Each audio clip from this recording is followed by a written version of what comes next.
क्या आपने कभी सोचा है कि यूट्राइन फाइब्रॉइड के कारण फर्टिलिटी अफेक्ट हो सकती है? आज मैं आपको एक ऐसे पेशेंट के बारे में बताऊंगा जिन्होंने 3 साल तक प्रेगनेंसी की कोशिश की, लेकिन यूट्राइन फाइब्रॉइड के कारण सफल नहीं हो पाए। इसलिए आज हम ये जानेंगे कि सच में सर्जरी ही इसका इकलौता सोल्यूशन है या मॉडर्न मेडिकल साइंस ने कुछ और अल्टरनेटिव दिए हैं या नहीं। उसके साथ अगर पेशेंट को पीरियड्स के दौरान बहुत ज़्यादा ब्लीडिंग होती है या पेन होता है तो ये वीडियो ऐसे पेशेंट्स के लिए बहुत ज़रूरी है, क्योंकि ये सब फाइब्रॉइड की एक निशानी हो सकते हैं।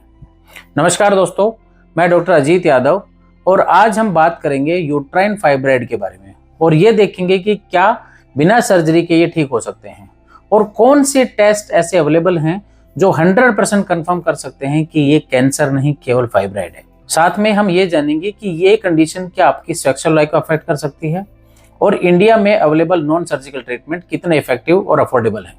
तो चलिए शुरू करते हैं। और वीडियो शुरू करने से पहले मैं आप सबसे रिक्वेस्ट करता हूं कि चैनल को सब्सक्राइब जरूर करें ताकि आपको रेगुलर अपडेट मिलती रहे। मैंने पिछले वीडियो में आप सबको बताया था कि यूट्राइन फाइब्रॉइड के सिम्टम्स क्या होते हैं और इसे जल्द कैसे डिटेक्ट किया जा सकता है। वो जानने के लिए आप मेरी पिछले वीडियो देख सकते हैं। आइए अब जानते हैं कि यूट्राइन फाइब्रॉइड और इसके ट्रीटमेंट के बारे में। तो पहले यूट्राइन फाइब्रॉइड क्या होते हैं वो बताता हूँ। मोस्ट केसेस में इसका कारण या तो जेनेटिक्स होता है या हार्मोनल की वजह से होता है। जेनेटिक्स है तो यानी कि फैमिली में अगर किसी को होता है वेरी लाइकली ये दूसरी जनरेशन में भी होगा। और दूसरा है हार्मोनल इम्बैलेंस। आपकी बॉडी में 2 हार्मोन होते हैं, एस्ट्रोजन और प्रोजेस्टेरोन, जो यूट्रस की अंदर की वॉल को बिल्ट अप करने में हेल्प करते हैं। जब बॉडी में इन दोनों हार्मोन का इम्बैलेंस हो जाता है तब ये बॉडी के बाकी ग्रोथ हार्मोन्स को मिलकर फाइब्रॉइड कॉज करते हैं। काफी औरतों में इसलिए जब मेनोपॉज का समय आता है तो दोनों हार्मोन कम होने लगते हैं तो फाइब्रॉइड अपने आप श्रिंक हो जाते हैं। उसके अलावा सेल्स को मैट्रिक्स नाम का एक फ्लूइड जोड़ के रखता है। ये फाइब्रॉइड के दौरान बढ़ जाता है और फाइब्रॉइड इस मैट्रिक्स की वजह से ही बढ़ने लगता है। अब क्योंकि ये हमारी बॉडी के हार्मोन्स पे इतना डिपेंडेंट है इसलिए ये बार बार होते रहते हैं। अगर आपको कोई भी सवाल या कोई कमेंट है आपका तो आप कमेंट बॉक्स में लिखिए, मैं आपको पर्सनली रिप्लाई करूंगा। अब हम जानते हैं कि यूट्राइन फाइब्रॉइड के रिस्क और कॉम्प्लिकेशन क्या होते हैं। तो यूट्राइन फाइब्रॉइड बेसिकली होते क्या है, ये यूट्राइन मसल के एक ट्यूमर है जो नॉन कैंसरस होते हैं, जो अपने आप भी ठीक हो जाते हैं। अगर ठीक नहीं होते हैं तो इसके काफी सारे इलाज हैं।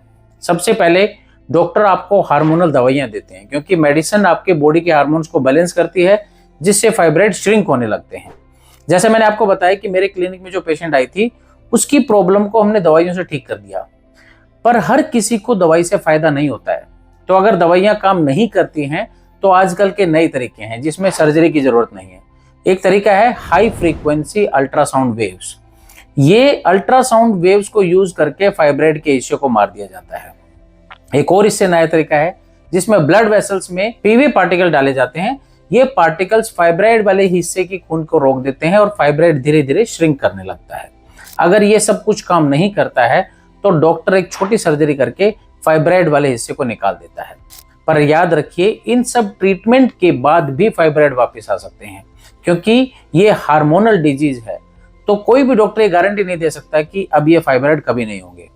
पर अगर आप चाहें तो इसका एक परमानेंट इलाज है, फाइब्रॉइड को पूरी तरह से हटाने के लिए यूट्रस को रिमूव कर देना। पर यह तभी किया जाता है जब कोई नॉन सर्जिकल रास्ता ना बचा हो और फ्यूचर में बच्चा पैदा नहीं करना हो। पर अगर आपको ये सब कुछ नहीं कराना है, फाइब्रॉइड हो चुके हैं, तो क्या करें कि दोबारा ना हो। उसके कुछ तरीके हैं कि हेल्दी लाइफस्टाइल मेंटेन करें, एक्सरसाइज करें, अपना वेट ठीक रखें, अपनी शुगर को मेंटेन रखें, अच्छा खाना खाएं जो कि खासकर आयरन से भरा हुआ हो, डॉक्टर के पास टाइम टू टाइम चेकअप कराएं।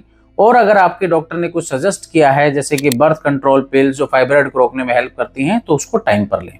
पर याद रखिए, बिना डॉक्टर की सलाह के कोई दवाई नहीं लेनी है। हर पेशेंट के लिए अलग ट्रीटमेंट होता है और वही सही होता है। इससे पहले डॉक्टर से बात करें कि आपके लिए क्या सही है, तभी जाकर कोई ट्रीटमेंट लें। तो दोस्तों, आज हमने देखा कि यूट्राइन फाइब्रॉइड क्या होते हैं और उनका ट्रीटमेंट क्या होता है।